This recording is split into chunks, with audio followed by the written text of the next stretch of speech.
Fala galera, professor Joséil está aqui hoje para resolver a prova do PAS do triênio 18, 19 e 20. Então é a terceira prova que a gente está fazendo de trás para frente.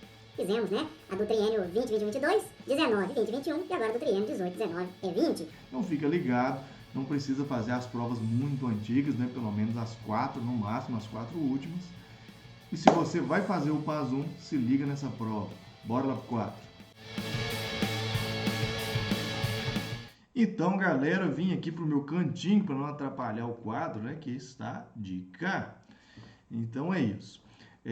A gente vai pegar essa prova, processo seletivo de avaliação seriada, triênio 18 a 20, né? 18, 19 e 20.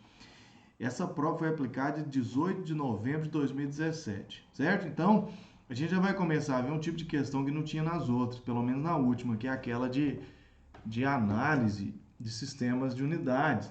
Então, costumava, né, sempre aparecer para a gente fazer essa análise da unidade de medida, né, que chama-se análise dimensional também, certo? Então, vamos embora aqui. Questão número 11, que é a primeira da prova de física, né, que vai de 11 a 20.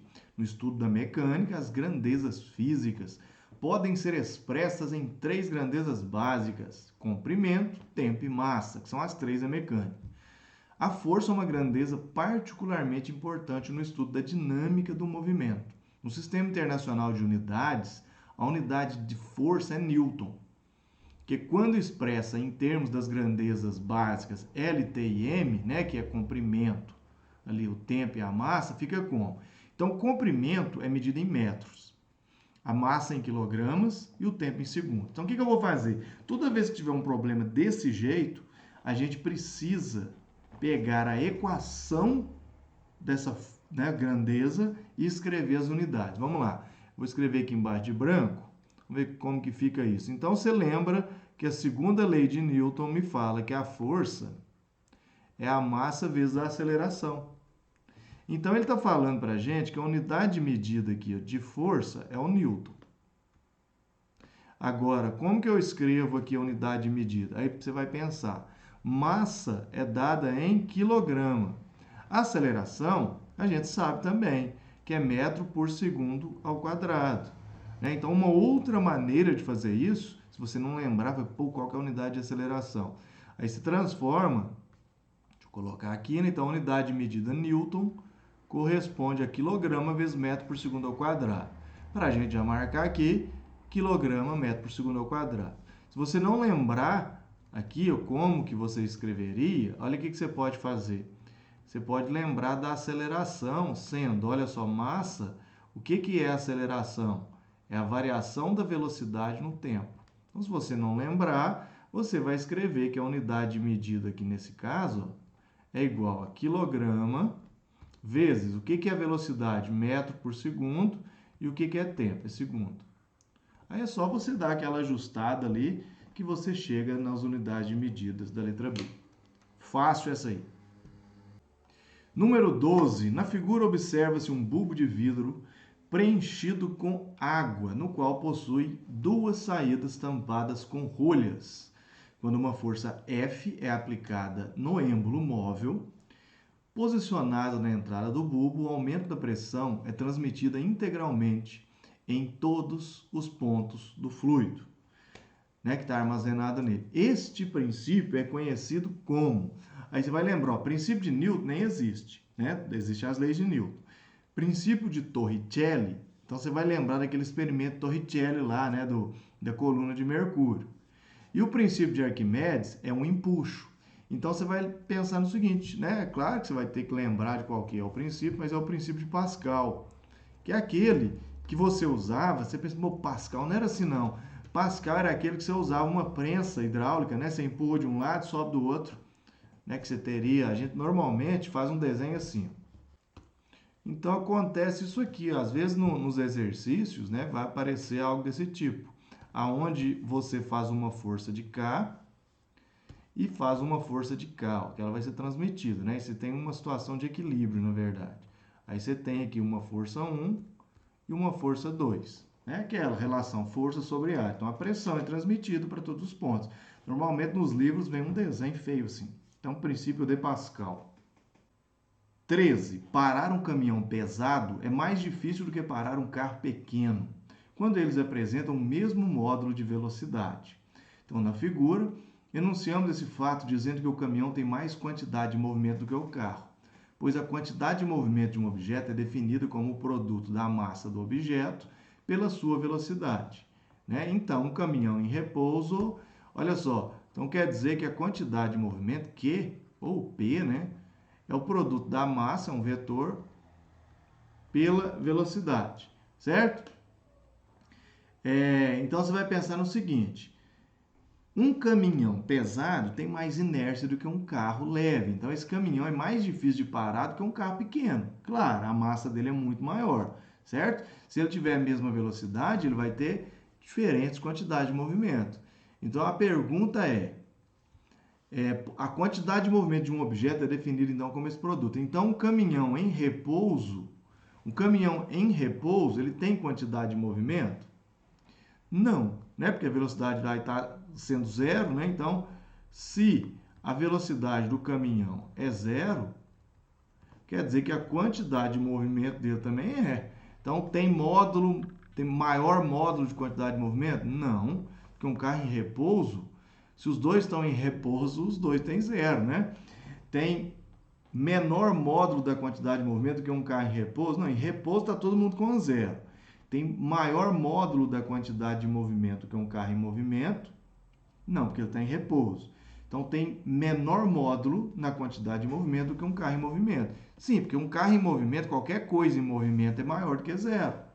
Então, se o caminhão está parado, mesmo a massa dele sendo grande, a quantidade de movimento dele é nula. Então, é uma questão muito besta, inclusive. 14. Vamos lá.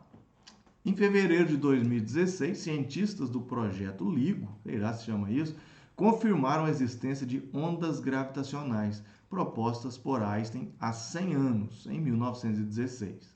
A fonte dessas ondas gravitacionais deve-se à fusão de dois buracos negros que tinham 29 e 36 vezes a massa do Sol. Quando os dois buracos negros colidiram, quer dizer que vai somar ali 29 e 36, foi liberada energia em forma de ondas gravitacionais e 1,3 bilhão de anos depois atingiram a Terra.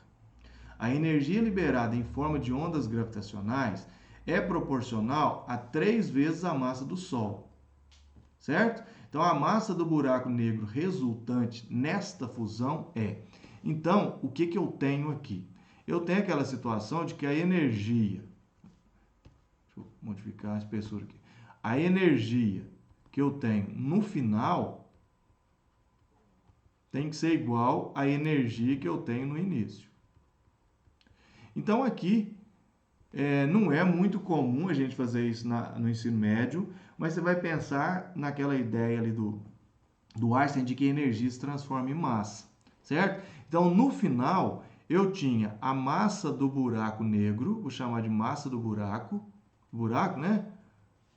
Aí formou um buraco negro novo, né? Então, vamos chamar aqui massa de B, que é no final, mais a energia liberada, certo? Essa é a energia que ele liberou na forma de ondas gravitacionais. Então, é a energia da onda. Então, no final, eu tinha isso, certo? Então, quer dizer que eu tinha a ideia correspondente à massa aí. E no início, o que eu tinha? Eu tinha 29 massas do Sol, né? Corresponde, mais 36. Então, ele está falando que a massa da onda gravitacional é 3 massas do Sol. Deixa eu escrever de branco aqui para diferenciar. Então, quer dizer que a energia da onda, aqui, ó, vai ficar a massa do buraco, mais a energia da onda corresponde a 3 massas do Sol, que é igual a 29 mais 36, eu tenho 65M. 65M. Então, quer dizer que a massa do buraco negro vai ser o total que eu tinha no começo, menos os 3 que virou onda gravitacional, né? Então, 65 menos 3, eu tenho 62M. Então, a energia relativa a 62 massas do nosso Sol. Então, a resposta da 14, letra B. Questão número 15. Segundo as leis de Kepler, os planetas que orbitam em torno do Sol descrevem elipses. O Sol de massa m ocupa um dos focos. A linha imaginária que liga os planetas ao Sol varre em áreas iguais em tempos iguais. E os quadrados dos períodos t de translação dos planetas são proporcionais aos cubos dos semi-eixos maiores d de suas órbitas, matematicamente expressa como... Aí está aqui a equação, t quadrado, 4π quadrado sobre gm vezes d ao cubo. Se o Sol tivesse a massa 9 vezes maior, o período de rotação de Júpiter seria quantas vezes maior ou menor? Então, a massa do Sol, que é esse m aqui da equação, vai influenciar no período de forma inversa. Então, a gente já sabe que, olha só, uma maneira de você fazer isso aqui rápido é o seguinte: se o Sol aumentar a massa, olha a equação aqui, ó. Vamos pegar a equação aqui, ó. T quadrado, escrever maior aqui. 4π dividido por gm d quadrado. Vamos considerar que vai ficar constante, né? 4 e π são números e o d também vai ficar constante. Então, aqui a questão é a seguinte: se você aumentar o m, vai diminuir o período, certo? E vai diminuir com o quadrado. Então, ele diminui com o quadrado. Então, se a massa do Sol, veja bem, se a massa do Sol aumenta 9 vezes, quer dizer que o período aqui, ó, vai diminuir 3 vezes, né? Então, vai ficar 3 vezes menor, que seria, né, a letra C. Mas como que eu calcularia isso? Olha só, você poderia calcular da seguinte maneira. Você chama isso aqui de T. Aí você vai chamar um novo período de T'. Então, T' ao quadrado seria. Então, para calcular isso de uma maneira mais difícil, você faz o seguinte, ó, T seria a raiz disso tudo aqui, ó. 4π dividido por gm d ao cubo, certo? Eu vou chamar o novo período de T'. Então, vai ficar assim, ó, T', que seria o novo período, é igual a 4π dividido por g. A massa do Sol agora é 9m. Então, eu coloco aqui 9m vezes d ao cubo. Aí, esse 9, eu posso, inclusive, tirá-lo da raiz. Então, vai ficar como? Vai ficar assim, o 9 vai ficar 1/3, né? A raiz de 9 ali, eu tirei o 9. 4π g vezes m d ao cubo. O que seria esse termo inteiro aqui, ó, dentro da raiz? Seria o próprio t. Então, seria esse t. Então, quer dizer que o t' aqui, ó, ele vai ser 1/3 vezes esse termo inteiro aqui, é t, vezes t. Então, quer dizer que o novo período vai ser a mesma coisa que t dividido por 3. Vai ser 3 vezes menor, como eu já havia previsto. Então, quer dizer que nosso período será 3 vezes menor, letra C. Então, tá aí. Número 16. Baseado nos conceitos de hidrostática, considere o sistema físico abaixo e assinale o que for correto. Então, é aquele sistema das mangueirinhas ali, né? Você sabe que mesmo nível, mesma pressão. Então, a gente tem mesmo líquido, mesmo nível e mesma pressão em 5 e 6. Então, eu posso falar que a pressão, eu posso falar aqui, ó, que a pressão em 5, ela é igual à pressão em 6. E eu posso falar que a pressão em 7, ela é igual à pressão em 8. Então, a gente já viu que tem a letra A falando isso, né? Então, vamos ver os outros aqui, ó. A pressão P5 é menor que P6. 5 é igual a P6. P3 é igual a P4? Não, porque são fluidos diferentes, né? Fluidos diferentes, pressões diferentes. A pressão P1 é menor do que P2? Pressão P1 e P2 está na superfície do fluido, elas são iguais, né? É só a pressão atmosférica que atua sobre ela. Então, letra A, P7 igual a P8.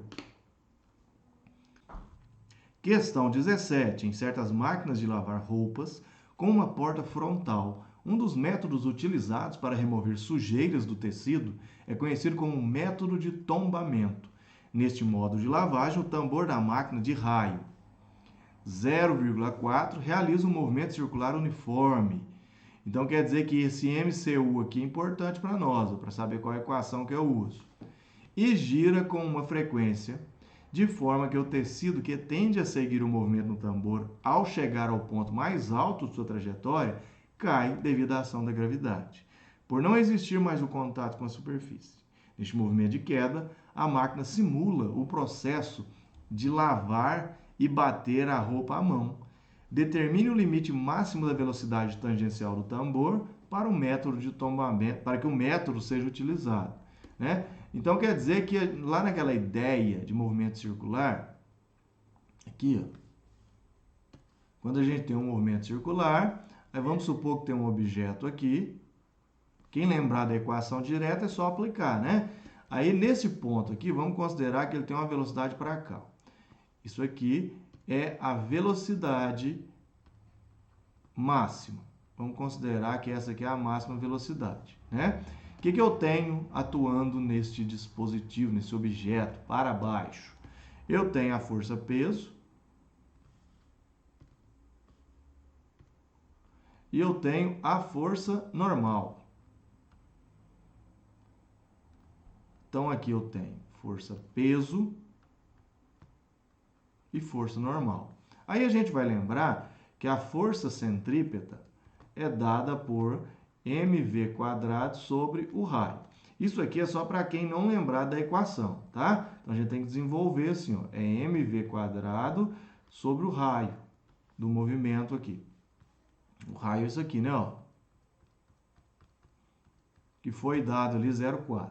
A força centrípeta, neste caso, como está apontando as duas forças para baixo, a gente vai colocar que é peso mais normal. É igual a mv² sobre raio. Aí você vai lembrar do seguinte, se eu estou falando de limite, né, qual que seria o limite máximo de velocidade ali do tambor para que o método funcionasse, né, por exemplo, se passar muito rápido, ela vai girar. Então, qual que seria o máximo? O máximo é quando essa força aqui, ó, não atua mais, quando eu não tenho força normal. Quando a normal tende a zero. Então, eu vou escrever assim, ó, o peso é mg, aqui mv² sobre raio. Eu posso cortar essas duas massas e eu vou chegar no seguinte, ó, g é igual a v² sobre raio. Isso aqui é no limite, eu já estou falando de velocidade média, máxima, estou falando de velocidade máxima. Então, a velocidade máxima, se eu isolar ela aqui, ó, ao quadrado, ela é igual a gr.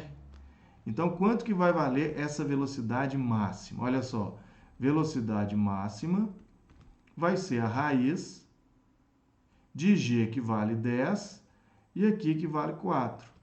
Então, quer dizer que eu tenho raiz de 4. Quanto que é a raiz de 4? 2. Então, essa seria a máxima velocidade que o objeto poderia, né, girar para ficar na iminência. Se ele ultrapassar essa velocidade, aí ele vai girar junto com a máquina, ele não cai. Então, para ele cair, eu preciso de uma velocidade v menor do que 2, certo? Então, qual é a velocidade máxima do tambor? A velocidade máxima é 2. Então, você tem que ter uma velocidade menor do que 2.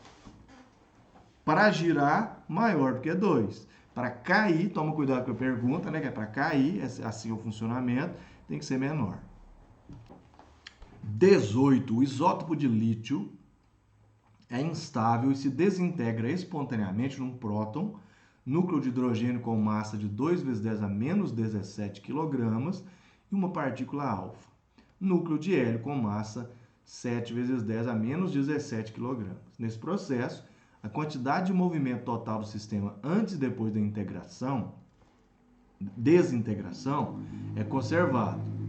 Considerando que o decaimento de um núcleo de lítio a partir do repouso formou uma partícula alfa com rapidez 4 × 10 à sexta, o próton terá rapidez de quanto? Então, no início era 0, certo?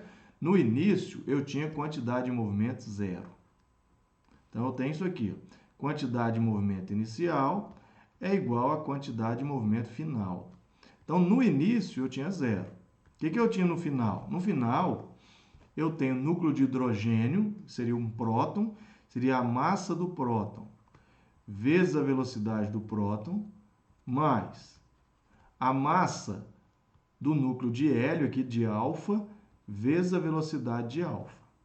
Então, é só substituir aqui, ó. A massa do próton, deixa eu ver quanto que dá. 2 vezes 10 a menos 17. Num próton, núcleo de hidrogênio com massa de 2 vezes 10 elevado a menos 17, vezes, você quer saber a velocidade, né? Vezes a velocidade que eu estou procurando, mais a massa da partícula alfa, que é 7 vezes 10 elevado a menos 17, vezes 4 vezes 10 elevado a sexta. Então, a gente vai achar um valor negativo, porque vai funcionar dessa maneira aqui, ó. Você tinha um objeto aqui, um núcleo parado, né? Um objeto parado, onde a quantidade de movimento era 0. Aí depois se dividiu em duas partículas.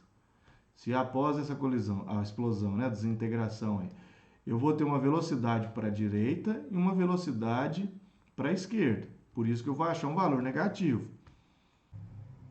Então, essas velocidades aqui, uma compensa a outra. Então, o próton vem para cá e a partícula alfa para cá. Então, vamos separar, certo?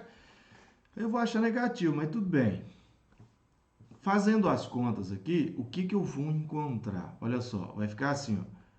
2 vezes 10 elevado a menos 17 Vp é igual a... Eu vou até deixar aqui, porque eu vou simplificar esse 17. Ó, vai ficar assim, ó. 7 vezes 4 vai dar 28. Vezes 10m elevado a menos 17. Vou deixar aqui 10 a sexta, só porque eu vou simplificar, fica mais fácil, 17 com 17. Então, quer dizer que a velocidade, nesse caso, vou voltar aqui para cima. Então, a velocidade do próton vai ser menos, olha só, sobrou aqui 28 vezes 10 a sexta, dividido por 2. Então, essa velocidade aqui vai ser negativa, né? Vai ser 14 vezes 10 a sexta metros por segundo, que é a letra A. Então, aí deu letra A, 18, letra A. Essa velocidade, como eu disse, deu negativa, porque o sentido é oposto, só por isso.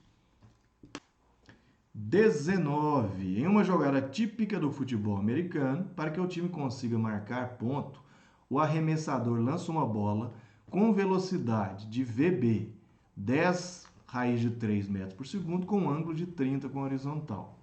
Para que seja marcado o ponto, a bola percorre uma trajetória parabólica e deve ser interceptada por outro jogador, o receptor, a uma distância de 75 metros em relação ao ponto de lançamento.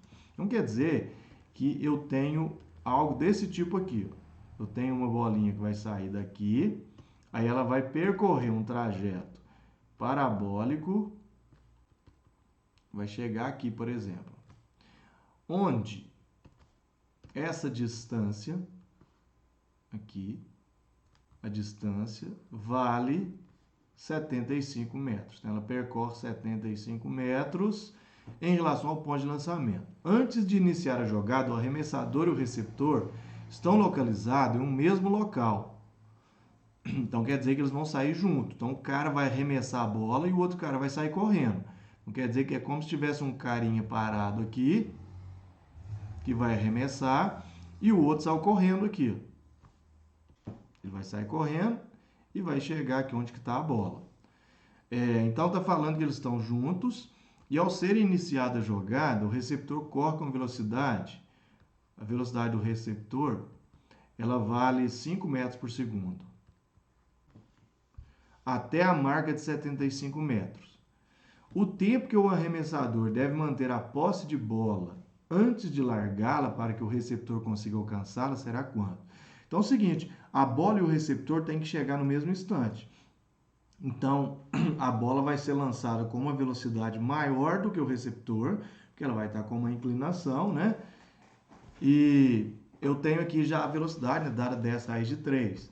Então, eu quero saber quanto tempo que o cara tem que esperar para lançar. Vamos lá. Eu vou calcular primeiro quanto tempo que o receptor chega lá. Então, velocidade é distância sobre tempo. Então, se a velocidade dele é 5, a distância é 75, quanto tempo que ele vai gastar para fazer isso aqui? Então, eu tenho 15 segundos. Então, ele gasta 15 segundos para chegar lá nos 75 metros. Esse é o tempo que o cara gasta.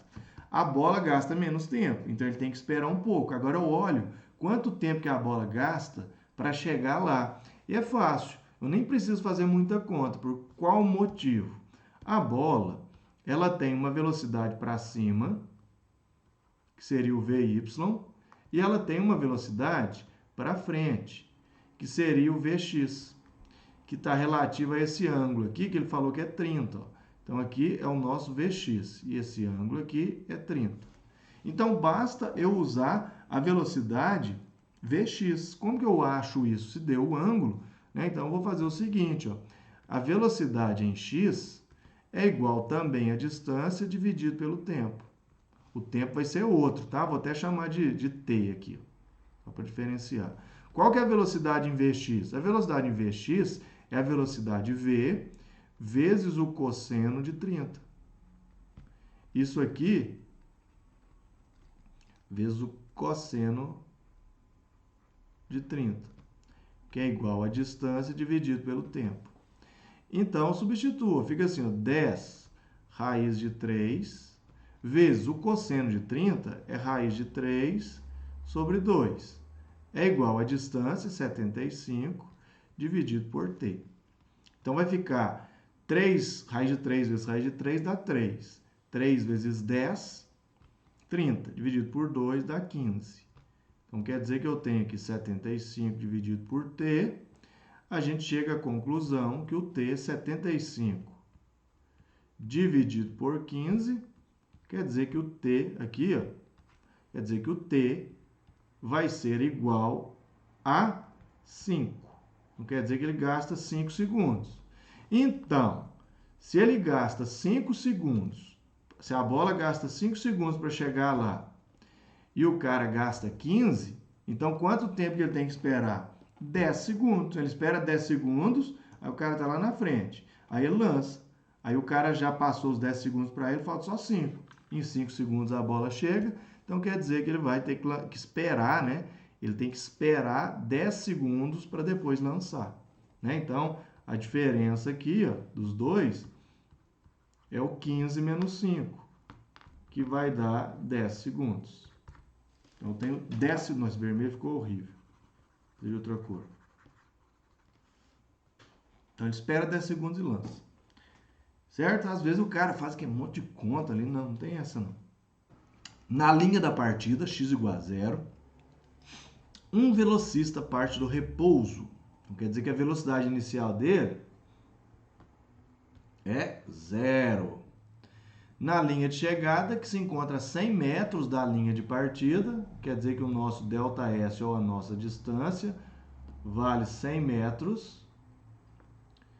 O velocista para 10 segundos após a largada. Então, quer dizer que ele gastou 10 segundos. A alternativa que melhor representa o gráfico da posição em função do tempo para o movimento do velocista é: a gente sabe que a velocidade, né, desse corredor, ela tem que crescer, certo? A posição e a posição obviamente vai crescer de 0 a 100, né? E a velocidade ela vai crescer até um máximo, né? Vai chegar um ponto que ele não vai conseguir mais fazer essa velocidade crescer, né? Então, você tem uma aceleração, inclusive, pode ser variável ou não, né? Mas não é controlada ali. Então, por exemplo, o gráfico da letra A está errado, porque esse gráfico aqui é um gráfico de velocidade constante. Então, isso aqui está errado, certo? O gráfico da letra C Está falando que ele chega aqui no 100, depois ele volta. Então, ele vai e volta. Então, esse aqui também está errado por isso. Aí, sobrou esses dois aqui, ó, letra B e letra D.